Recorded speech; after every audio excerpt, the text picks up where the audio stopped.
I'm agnostic, which means I don't know about God. I would argue everybody has an idol or idols or believes in God or gods, and I link the two, and so does the Bible. First commandment is, I'm the Lord your God, you'll have no other gods before me. The second one is, you don't make an idol of it. But we all do that. In other words, I don't think you can be agnostic. Why? Come on, Cliff. I don't believe in God. I'm agnostic. Okay, but here's how I define God. God is whatever or whoever you are willing to sacrifice the most money, effort, and time for. And we all sacrifice money, effort, and time for something or someone. In other words, that's the ultimate in your life. In other words, that's the idol. That's your God. Okay, that's the first question. What do you see? If you want to find out what you worship, what you consider ultimately worthy in life, just ask the question, what do I sacrifice the most money, time, and effort for? That's your God. That's your idol. That's what you're living for. Second question, who or what writes the purpose, the meaning for your life? And when you answer that question, that's what your idol is. Now, the person who says, as a student at the University of Georgia, oh, I don't have any, they're lying to themselves and they're lying to me. Because look at the way you all are dressed. It's definitely in a certain way. Look how when you get sick, what you do, you go to the best doctor you can. You don't just sort of say, I don't know.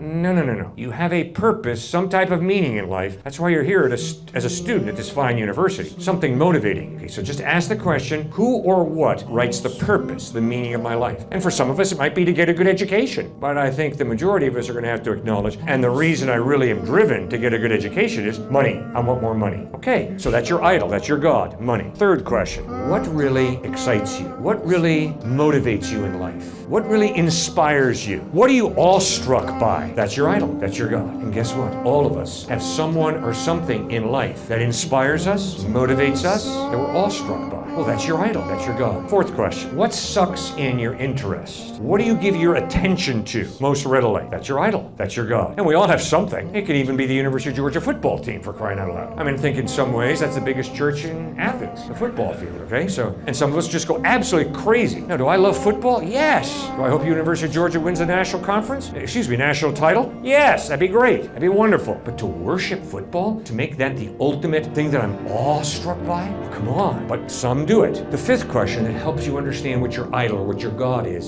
who or what writes the values of your life? Do you see why agnosticism is impossible? Because you choose a philosophy of life. You choose priorities. So do I. We all do. See, God has hardwired us in such a way that we have to have an idol or some type of God. Jesus loves you, this we know. No other God proved love like this. He gave his life for you. Isn't it time to trust him? Haven app helps you grow in that love with daily devotionals and a Bible-based chat. Try Haven today.